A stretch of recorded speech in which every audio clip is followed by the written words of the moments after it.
जय सदगुरुदेव। चाणक्य नीति।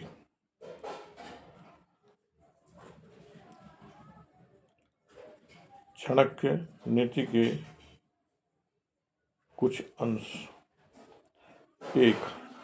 बुद्धिमान व्यक्ति को श्रेष्ठ कुल की कन्या से विवाह करना चाहिए, भले ही वह बदसूरत हो, लेकिन नीच कुल की कन्या से विवाह नहीं करना चाहिए, भले ही वह रूपवती हो, क्योंकि विवाह समारोह उत्तम कुल में ही करना उचित है। 2 नंबर, स्त्रियां मनुष्यों से 2 गुना भोजन करती हैं, इससे 4 गुना लज्जा होती है तथा साहस 6 गुना, काम पुरुष से 8 गुना होता है। यही कारण है कि पुरुष उनके मन की बात समझने में समर्थ नहीं होता। जिसका पुत्र आज्ञाकारी हो, स्त्री पतिव्रता हो और जिसका प्राप्त धन में ही संतोष हो, वह उसी में संतुष्ट रहता हो, ऐसे व्यक्ति के लिए स्वर्ग इसी पृथ्वी पर है।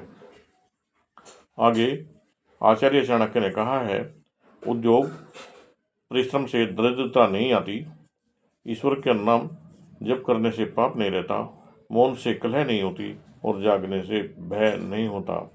आगे आचार्य ने कहा है, मनुष्यों को मुसीबतों के भय से न आने के बाद तक ही भयभीत होना चाहिए और मुसीबत आने पर उनका डटकर मुकाबला करना चाहिए।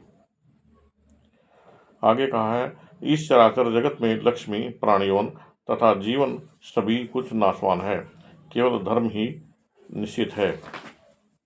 आचार्य चाणक्य ने कहा है, इस संसार में काल सबसे अधिक बलवान है।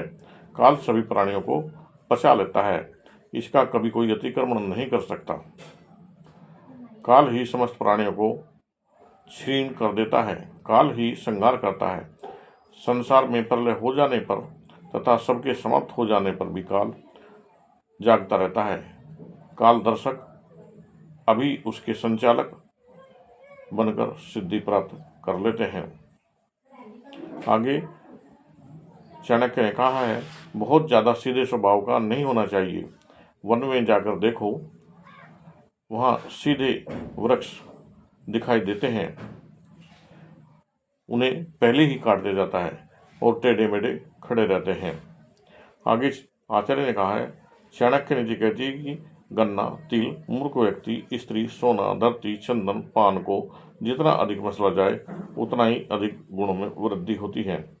आगे आचार्य ने कहा है, कवि क्या नहीं देख सकते, औरतें क्या नहीं कर सकती, शराबी क्या नहीं बच सकते, कौवे क्या नहीं खा सकते। आगे कहा है, भाग्य राजा को रंग तथा रंग को राजा बना देता है, अतः भाग्य सबसे बड़ा बलवान होता है। आगे कहा है, नष्ट हुआ धन, दोस्त, औरत, जमीन, प्रजा फिर मिल जाते हैं, परंतु मानव शरीर बार बार नहीं मिलता, यह सत्य है। और बहुत सारी बातें आचार्य चाणक्य ने कही है, पर इस समय इतना ही। जय सद्गुरुदेव।